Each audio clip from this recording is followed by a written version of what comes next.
question time and questions to the Minister for Infrastructure. I call Cara Hunter. Speaker, question 1, please, Minister. The £2.6 million active travel improvement scheme along the A2 Clooney Road is part of my commitment to enhance and expand our active travel network across the north.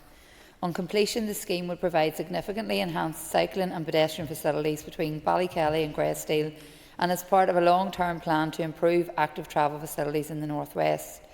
The scheme started on the 4th of January 2025 and is currently programmed to run for 52 weeks.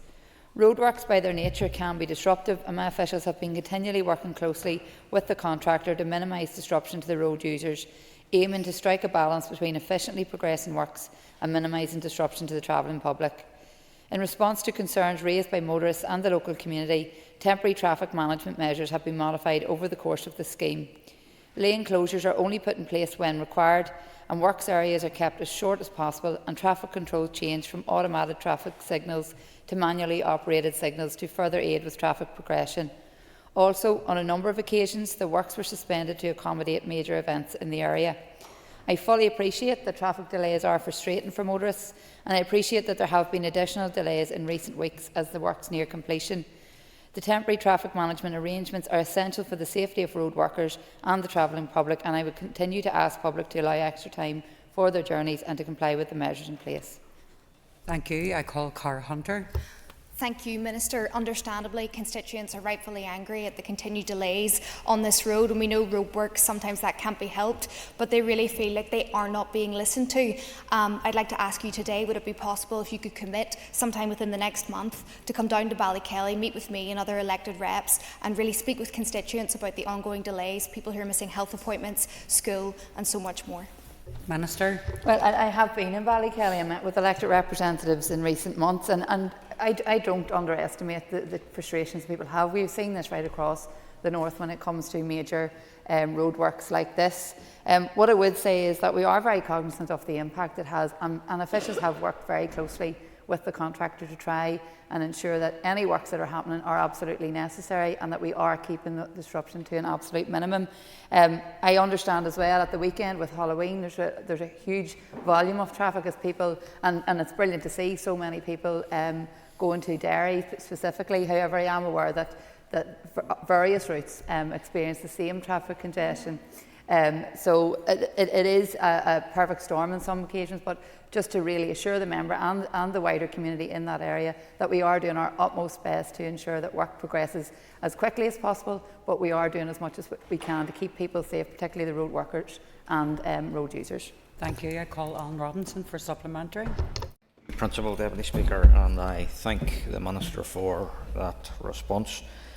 Minister, given the number of times Ballykelly traffic has been highlighted to your department, how much weight is this now being given to progressing a bypass for Ballykelly Village? Well, I think that, I've answered in terms of how much weight it's given because this is a constant issue and we're always looking at what can be done to minimise the disruption. The department, as the member will know, is in the process of developing the new transport strategy, which will help to shape that vision and the strategic priorities for transport right through to 2035 across the whole of the north. And once this is published, it will help to inform the transport plan for the regional strategic transport network, which includes the A2 at Ballykelly. A preferred route for Ballykelly bypass was announced in 2010. However, since then, no further development work had been undertaken on the project. If this scheme is prioritised within the transport plan, this route would then be reassessed as part of the plan for scheme delivery. And I have discussed this with elected members when I was on site in Ballykelly, as I know it is something that the wider community are keen to see progressed. Thank you, Minister. I call Cathal Boylan for supplementary. Asking thank the Minister for answers so far, but could I ask the Minister to provide an update on the provision of a rail halt at Ballykelly? Yeah, the Belfast to Derry Route Enhancement Programme is a collective of rail infrastructure works required to be delivered in order to maximise potential and efficiencies of service on this key rail corridor, which maintains connectivity between Belfast and Derry. It aims to examine opportunities for greater connectivity on the route, to increase journey frequencies on Belfast to Derry line, and potentially the provision of new halts at Eglinton, City of Derry Airport, Ballykelly and Strathfoyle.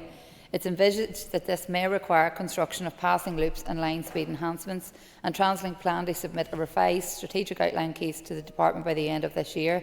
In addition to demand, the location of any new halt or halts will need to consider the implications in the wider operational network, i.e. stopping and starting will increase journey time.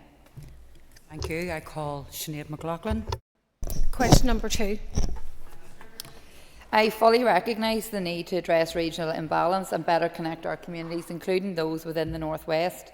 As the member will be aware, TransLink submitted a revised business case in September this year for the provision of additional services on the North West Rail Corridor to ensure that the predicted costs and revenue projections are up to date and accurate, and my officials are currently considering this updated business case. I'm pleased that TransLink have also delivered significant improvements to public transport in the North West in recent years, which have included the addition of over 46,000 additional seats by converting 232 rail services per week to 6-car operations, improvements to Gold Liner services, and since April 24, when the A6 works were completed, TransLink has introduced 7 additional direct X212 services to and from Derry. The scheduled journey time on the X212 is 1 hour 45 minutes, representing a 15-minute improvement on the standard 212 journey time. And Derry is the first city on this island to operate with a full zero-emission bus fleet. There's also been significant capital funding in public transport in the North West, including the North West Transport Hub, which was 27 million investment, zero-emission buses, as I've mentioned, was 59 million, and the Derry to Coleraine Phase 3 is 97.7 million. As I've just mentioned, in my 2025-26 budget, I've also included ring-fence funding of 5.79 million, which will allow TransLink to progress Phase 3 of the Derry to Coleraine track renewal project. Work has continued, including the production of the detailed design of the required track improvements and preparation for the procurement phase of the project. It has also included the manufacture of railway sleepers in advance of the main works. Thank you. I call Sinead McLaughlin for a supplementary. Minister, TransLink first submitted a business case for rail improvements in the North West over a year and a half ago, and because of the Department's failure to act, it has now had to resubmit it, an updated version more than a year and a half later. In the meantime, we just see chaos after chaos, particularly over the weekend. People visiting Derry for Halloween were left actually stranded, unable to get home because of the lack of rail services. Is there a question, Sinead? How can you possibly justify this continued failure to deliver a vital upgrade to the North West rail line when your inaction is already leaving passengers actually Minister. stranded? Well, I don't agree with the member that there's been a failure, because, as I've said, we are considering the updated business case. I take this very, very seriously, and I recognise the importance of regional balance, and it's something that I've set out very clearly I am committed to doing. There's no doubt that funding has been a huge challenge, and I'm sure that the member's previous colleague will have found the same challenges when she was in post, as have all previous ministers and current ministers in the executive. However, I have met with Into the West, I've met with other representatives from the area who are very keen to see this progress, and I really want to see that happening. We are currently looking at the updated business case, and I hope to be able to provide further information soon. Thank you. I call Gary Middleton. Deputy Speaker, and thank the Minister for her answers. Minister, it is welcome that the North West Transport Hub has been a game changer for my constituency. However, the issue of frequency of trains is one that's raised time and time again. Minister, is this something which you're actively seeking to address, and is that something which will be covered in terms of some of those funding bids that you're going to bring forward, hopefully, to see this progressed? Yes, well, as I've said in my initial answer, that one of the things that are included is increasing the frequency of journeys on that Belfast to Derry line, and I recognise how important that is, and it is something that we are considering. It is part of a package of measures that the Department are looking at as part of that Belfast to Derry route enhancement programme, so there's no doubt that that would go a long way to make a really huge benefit for the whole region. Thank you. I call Ciara Ferguson for a supplementary. Thank you, Principal Deputy Speaker, and I very much welcome, obviously, the close working relationship with TransLink and the Department, and the resubmission of an updated business case to progress service enhancements. Can I ask the Minister to provide maybe an update on the proposed new rail link from Derry to Portadown? Thank you. Yeah, the All-Ireland Strategic Rail Review sought to provide a strategic vision for rail right across Ireland, including how rail could contribute to the decarbonisation of transport, promote sustainability and connectivity into and between major cities, enhance regional accessibility and support balanced regional development. I've ring-fenced £1 million in TransLink's 2025-26 capital budget to continue momentum projects identified in the All-Ireland Strategic Rail Review, including the Portadown to Derry Rail Link. TransLink has submitted the feasibility study into the Portadown to Derry Rail Link to my department and expect to publish the outcomes later this year. Thank you. I call David Honeyford. Principal Deputy Speaker, just on the All Ireland Rail Review, the Knockmore line was due, the feasibility study of that was due to come forward, hasn't been brought forward to date. Can the Minister confirm when that will happen and why it's been delayed? I'm not aware that there's any delays, but as I've said, with the feasibility studies, I'm proposing that they will be coming very soon. Michelle McIlvaine. Minister. NI Water is investing in detailed modelling of catchments and collection systems, along with much more empirical data from advanced instrumentation to better understand when storm overflows are operating and the impact on the receiving water body. Further investment in these areas will provide NI Water with a better understanding and potential control of its wastewater networks to mitigate the number of discharges from its network into the water environment. NI Water is also continuing with the rollout of its Event Duration Monitor programme, and this will gather evidence and inform future investment plans in order to prioritise addressing poorly performing combined sewer overflows. NI Water also continues to invest and develop its pollution management strategy to improve its operational management and response to pollution incidents. In addition, NI Water reviews the cause of each reported pollution incident to assess the lessons learned and establish the read across to other assets. My department's Water Sustainable Drainage and Flood Management Bill contains enhanced powers for NI Water to deal with sewer and drain miscommunications in private infrastructure. Untreated discharges from miscommunications can pollute waterways and local rivers, potentially ending up on beaches. And these enhanced powers will provide NI Water with the capacity to repair drainage miscommunications and recover costs associated with the work if the property owner refuses to do the work. My department is also taking forward an urban drainage pilot project to retrofit a range of nature-based drainage solutions such as leaky dams, attenuation ponds, rainwater gardens and swales to manage rainwater. We also need to integrate nature-based drainage solutions into future housing developments, and I launched a consultation on the 22nd of September this year on sustainable drainage, or SUDS as they're known, in new developments. Both of these projects demonstrate my commitment to delivering environmental improvements, reducing flood risks and improving water quality. Thank you. I call Michelle McIlvaine for supplementary. Thank you, and thank the Minister for her answer. The DAERA Minister appeared before the Northern Ireland Affairs Committee recently and was extremely critical of the Infrastructure Minister's inaction on the pollution of Northern Ireland's waterways by Northern Ireland Water. There's obviously a company which is wholly owned by the Minister's department. He said that the situation at the moment was not tenable and that there was a need for stronger legislation and enforcement around sewage pollution. What direct engagement has the Minister had with Minister Muir on these points, and what action is going to be taken as a consequence of those discussions? Minister. Yeah, well, I have been working with Minister Muir, and his comments, I think, were disappointing to say the least, given that I have shown a very clear commitment to work closely with him and his department for all of the reasons outlined. I mean, the improvement of our water quality and its impact on his role in terms of water pollution and how that is affecting Lough Neagh and other water bodies is something that I'm very keen to play my part in. And I've outlined some of the work that I've been doing in terms of NI Water and what we're trying to do to address the ongoing issues that we are all very well versed in. I've met with Minister Muir recently, and I'm meeting him again later this month to discuss his review of the Statement of Regulatory Principles and Intent with NI Water, and I await his decision in relation to the outcome of that review. So my doors are always open, and I have been very keen to continue that work with him and will continue to do so going forward. Thank you. I call Eva Finnegan for supplement. And I want to thank the Minister for her answers so far. Minister, will the legislation for sustainability urban drainage systems help to improve the water quality in our waterways? Minister. Yes, absolutely. By integrating nature-based drainage solutions into future housing developments, we can lessen the demands on existing sewerage systems and at the same time lessen the impacts that climate change is having, as well as potentially reducing pollution, hence helping to protect the water quality for our rivers and lochs. Earlier this year, as you've mentioned, I introduced this bill to the Assembly, and this will provide enabling powers for my department to regulate for SUDS in new developments. In tandem with the progression of the bill, I launched the initial public consultation on nature-based suds in new housing developments on the 22nd of September. And this consultation seeks views on the development and implementation of new policies and regulatory arrangements to ensure that nature-based suds such as grass swales, rain gardens and detention ponds that I've mentioned there are provided in new housing developments in the future.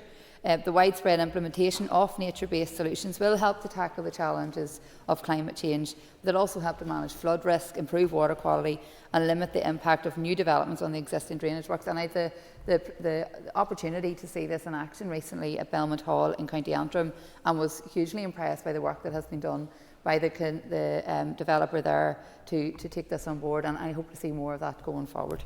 Thank you. I call John Blair for supplementary. Speaker, thank you. It is well known that wastewater spills are a key factor driving water pollution.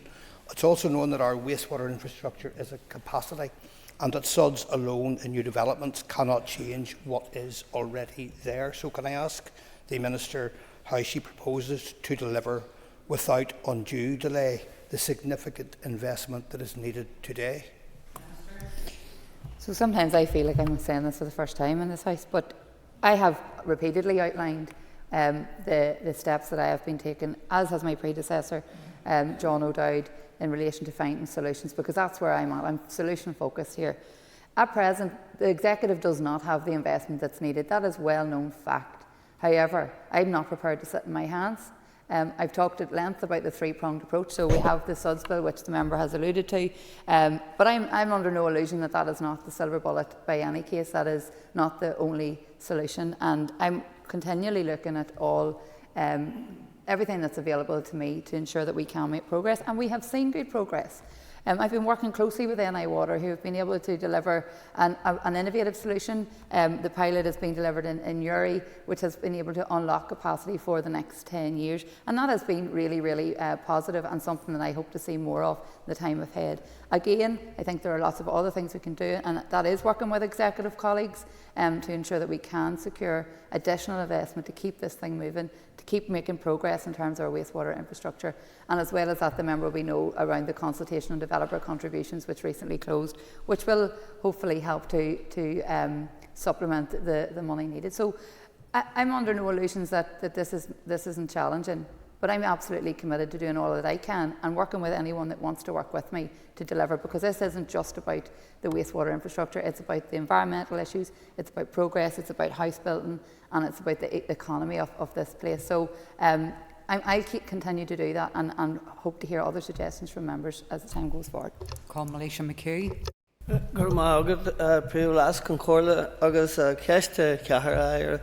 Question number 4. Minister. I thank the member for his question, and I can confirm that the developer responsible for the construction of the school is required to erect safer routes to school signage and appropriate road markings as part of the approved planning permission. I can also advise that an instruction to complete the required works was passed to the developer's contractor in October. Officials will continue to work with the developer to ensure that the school signage is erected. For supplementary. Thank you, Minister, for your response. Minister, can I also ask you if it is possible maybe that in proximity in that to the school that we can have a reduced speed limit there? So officials will carry out a speed limit assessment on Strahans Road at the school in line with the department's policy to determine if the existing speed limit remains appropriate, and I can ask officials to keep you informed of the outcome of that. Jonathan Buckley. Speaker, the installation and maintenance of road signage is important to all road users. The Minister will be aware that a recent BBC report showed that dozens of Londonderry and indeed Welcome to Northern Ireland signs had been damaged and vandalised. Can I ask the Minister, does she condemn this, and will she act urgently to ensure that they're repaired promptly? Minister, I'm not accepting that question. It's not related to the original question, so I'm moving on. It's not moved. It's not, so don't challenge the chair, Jonathan. Okay, thank you. So, not going to call you now? No, I'm not. Absolutely not. So run into the Speaker's office. Trevor, there's no point of order during question time. Read your standing orders. Trevor Clark. 5. In 2015, the majority of planning functions, including processing of local and major applications, transferred to local council planning authorities. The devolution of planning powers to local councils was intended to provide democratically accountable decision-making at a level where local knowledge and experience could be utilised. The display and control of advertisements are typically categorised as local applications and subject to a consenting process by way of an application to the appropriate council under the Planning Control of Advertisement Regulations NI 2015. Any breaches of planning regulations are generally addressed under this legislation, which in most cases falls within the jurisdiction of the relevant council. My department's roads officials have a role as a consultee on local council planning applications and will provide advice on advertisements if consulted, having specific responsibility for planning-related aspects of the roads network, but not the overall application. As part of this consultation process, DFI roads are consulted on planning applications for advertising hoardings when submitted, to which the department assesses to ensure no road safety issues will be caused by the proposal. A local council may have enforcement cases for signs, recordings which do not have planning permission, and as part of this process will consult DFI roads for advice in relation to road safety, to which the department will assess and respond to the local council. Thank you. I call Trevor Clark for supplementary. Can I thank the Minister for that answer? And I'm glad that she pointed out in terms of the consultative role that the department has, and of course about the road safety. And given all of that, Minister, and given that there's a sign in your constituency adjacent to a bridge, when will you, as a Minister, move within your department to instruct your officials to remove that from your land, given that it is prejudicing road safety? Minister. Well, the billboard that the member is referring to is mounted on 5 posts, some of which appear to be situated on my department's land. The rest of it is on privately owned land, so it's not fully on DFI land.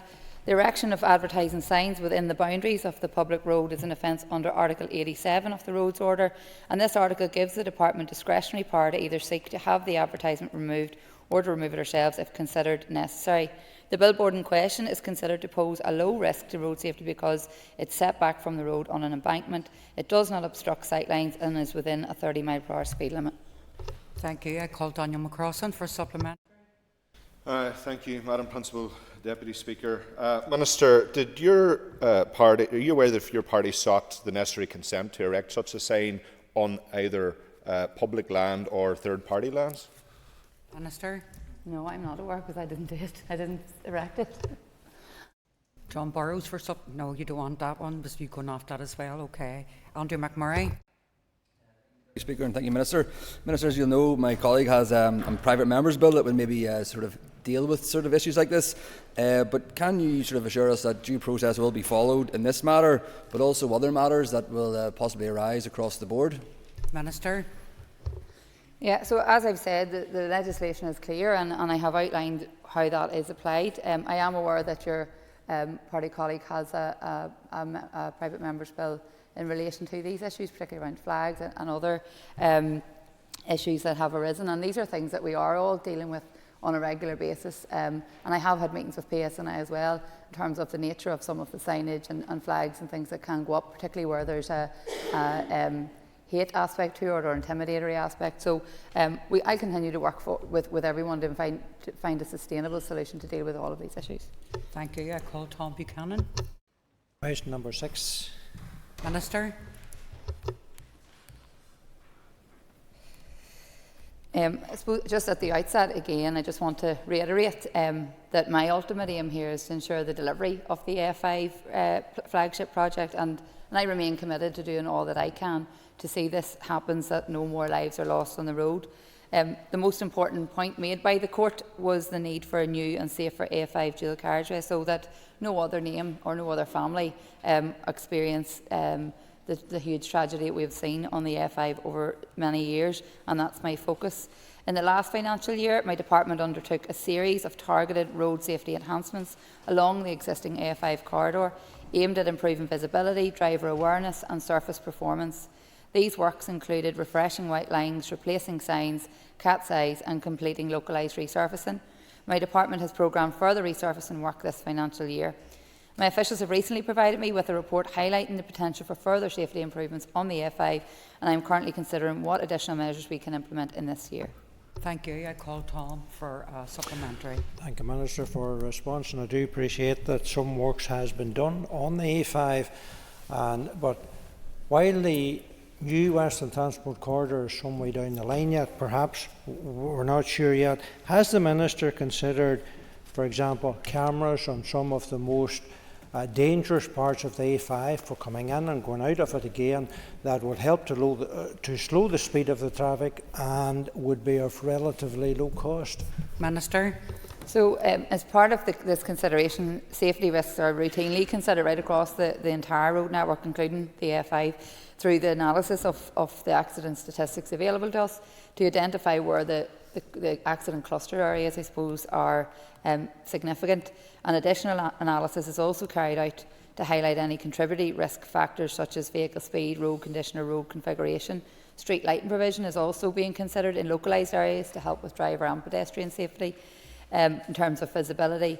And consideration will also be given to locations that would benefit from parapet upgrades or the introduction of vehicle restraint barriers. The location of any of these safety interventions across the network is primarily driven by that data in terms of accidents and collisions. However, a number of other considerations are also being taken into account, including consultation with PSNI, information received from elected representatives and the public, and engineering judgment. So, that, as I said, that is all form part of the ongoing work that's happening, and as I have more information, that would be happy to update the member. Thank you. I call Diana Armstrong. Deputy Speaker. Minister, you did respond to a written question in exactly the same vein to me recently, but can I ask your rationale regarding the implementation of speed restrictions at accident hotspots, whether you consider that an additional measure that can be implemented? Minister. So, as I've said in my previous answer to your colleague across the bench, that all of this is being looked at in terms of what can be done in the interim period. However, I must reiterate that the ultimate aim here is to get this road built. That isn't taken away from the fact that we try and do what we can in between time to make the road safer, but I think for us to be able to truly have an impact will be the delivery of the A5. Thank you. I call Patsy McClone. I'll ask for you, Ida. Minister, in regard to the A5, officials from your department and DERA met 13 times in relation to proposals for the A5. My colleague placed an FOI request which returned from DERA a series of major redactions which revealed little or nothing. Do you support the placing in public of unredacted, in the interest of open and transparency, do you support the placing of the minutes of those 13 meetings in the public domain so that people can see just for their own eyes what exactly happened at these meetings? Minister. Well, the member will be aware that there is a live appeal ongoing, and I think at this point in time we have to respect that process. We see FOIs all the time, and there are redactions for a reason under legislation and guidance. So I think, whilst I appreciate the frustration potentially that members and others maybe can't get access to all that information at time, all of this will be considered as part of the appeal as well, and I think we need to go through that process and get to the other side of it as quickly as possible. Thank you. I call Paula Bradshaw. Following the introduction of the first residence parking scheme in the north on Rugby Road and College Park Avenue in Belfast, my department completed a review of the scheme and our wider approach to residence parking. Whilst the review found that the scheme introduced on Rugby Road has been generally well received among the residents of the area, it highlighted how other such schemes have been difficult to implement.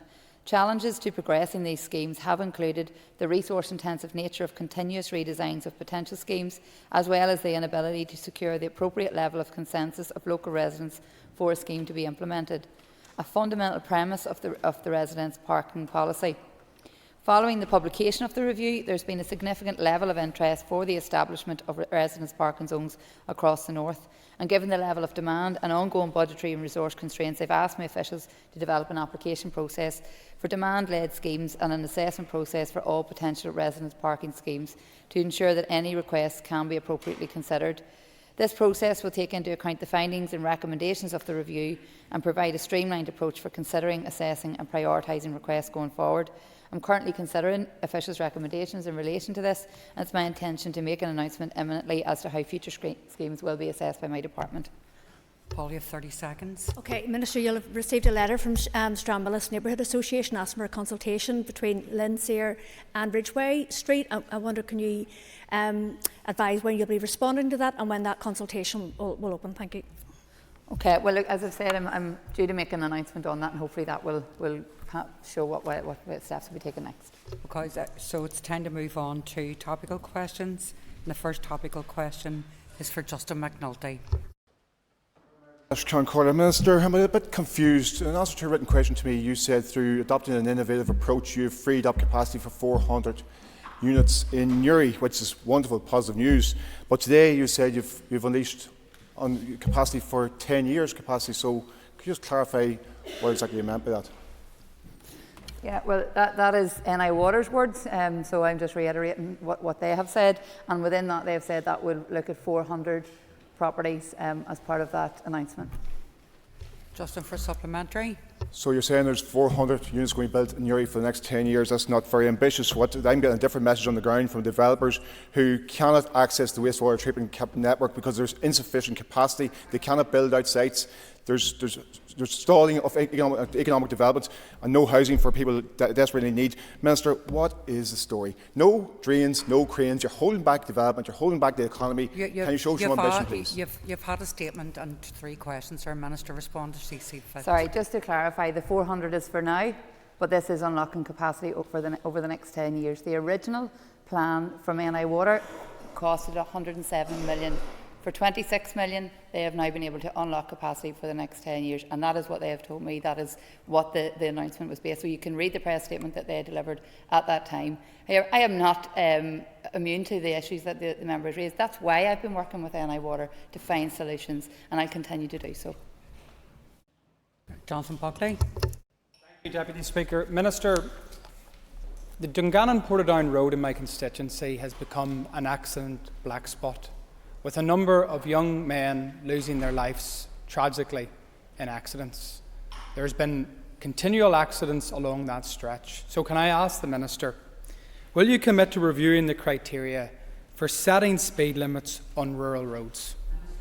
Well, I am very sorry to hear just the experience of the member and his constituency, and I think every life lost is one too many, particularly on our roads. I have been very vocal in my views in terms of how we can collectively do more to ensure that our roads are safer, and that is a whole range of things.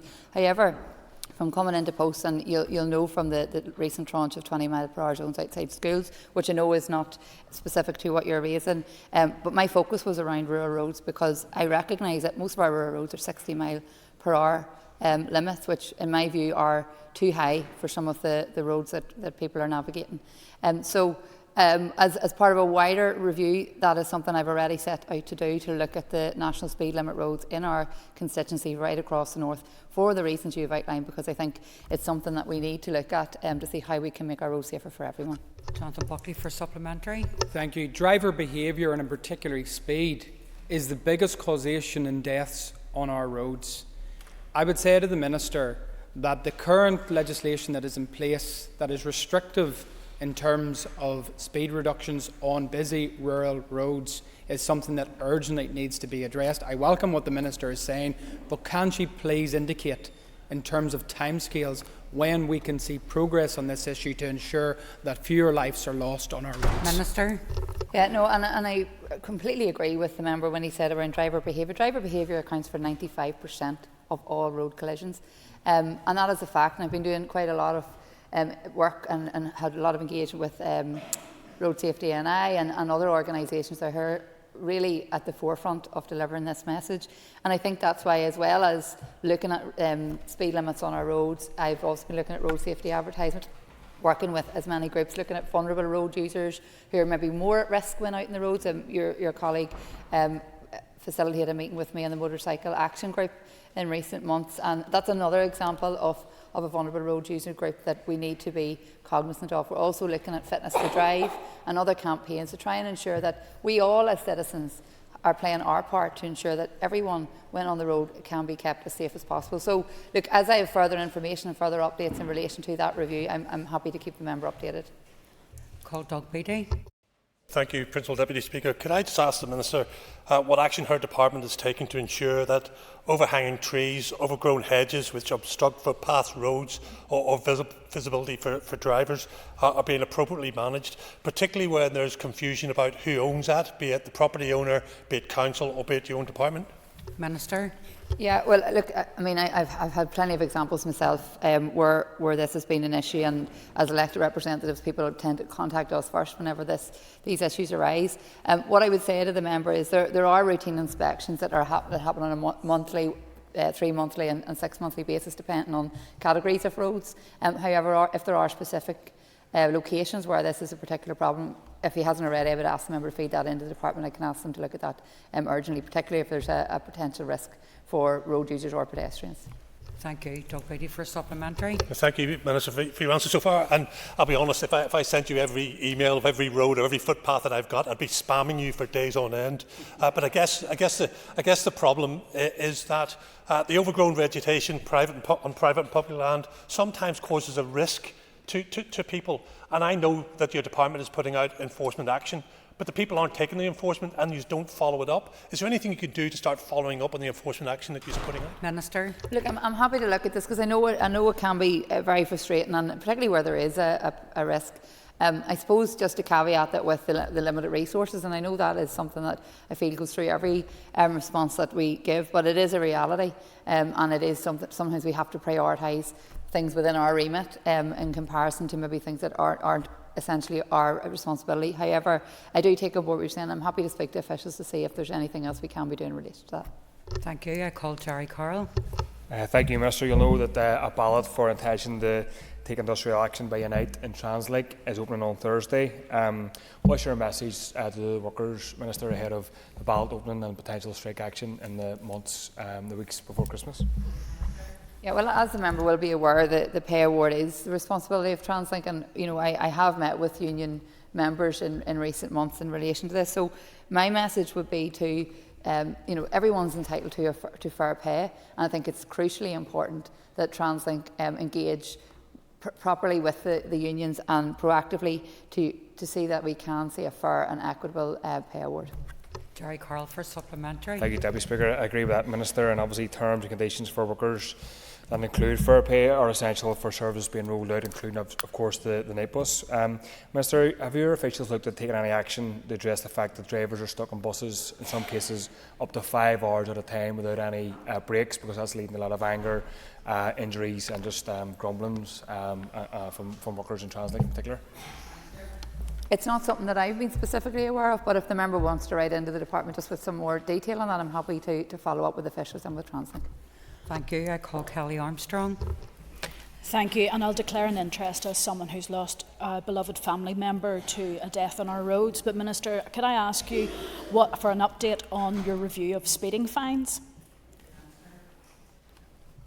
I just suppose to convey my sympathies, and I know that there's many of us in this House will have had that tragic experience, so I know how impactful it is on many people when someone loses their life, particularly in a road traffic collision.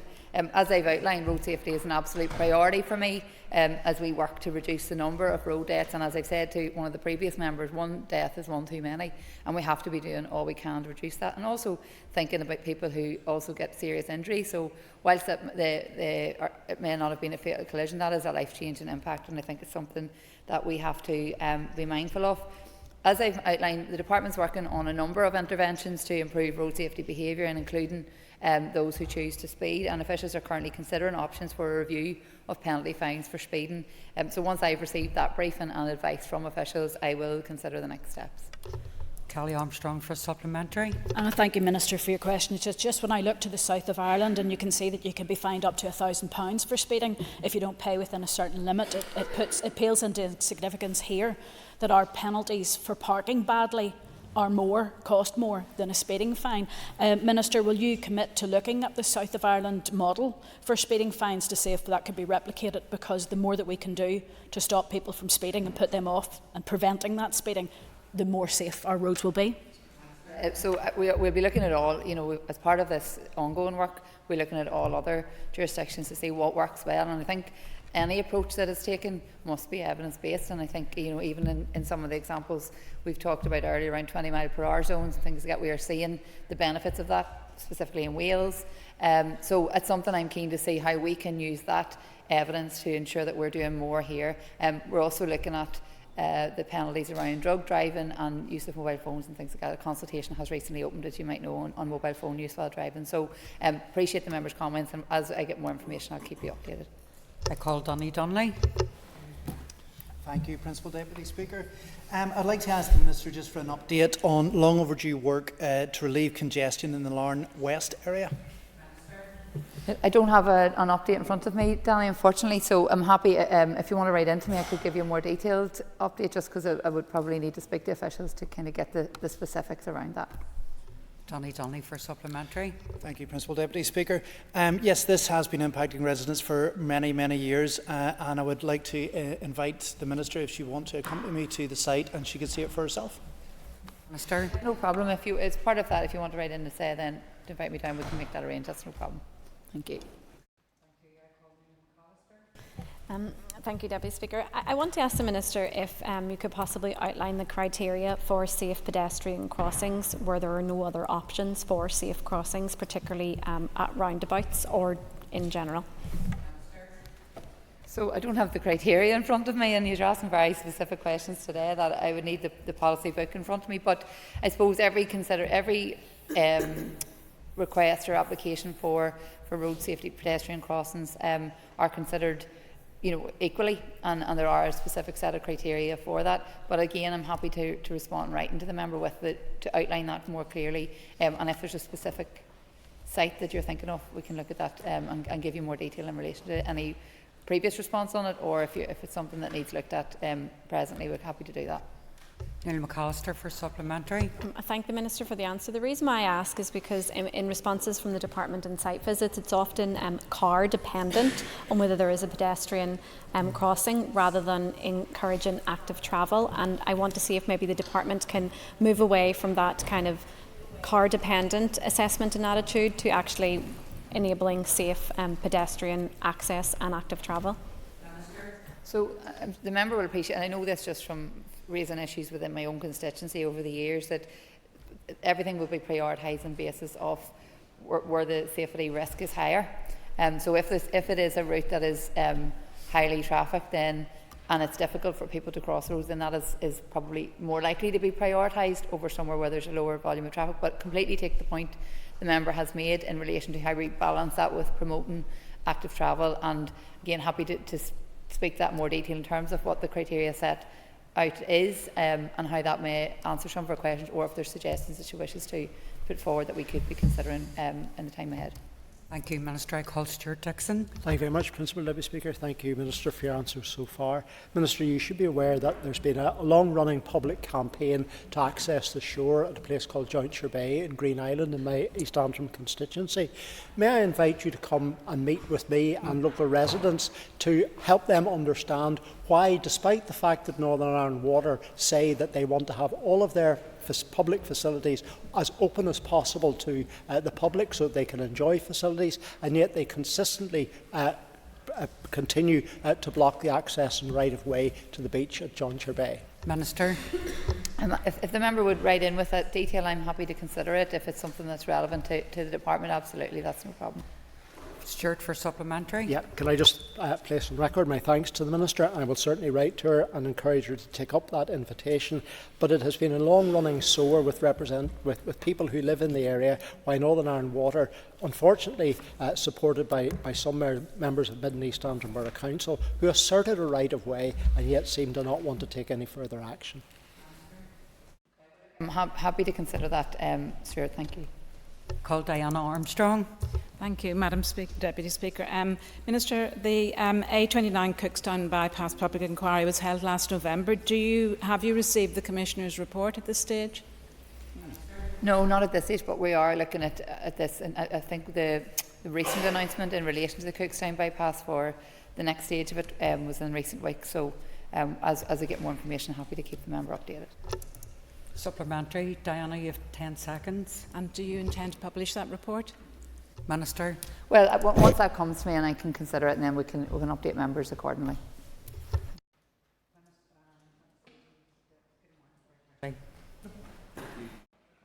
Principal Deputy Speaker, can I ask the Minister if she will engage directly with both the Westminster and Irish governments to push for a review of the mutual recognition of driving disqualifications to ensure there are no legal loopholes which could allow disqualified drivers from obtaining a valid licence in Northern Ireland and vice versa? 10 seconds, Minister. The member has recently written to me in relation to this. If you want me to come back to you in writing, because I might not have time to fully answer your question. I feel like I'm going to be writing letters all week now after today's session, but appreciate that this is an issue has been raised.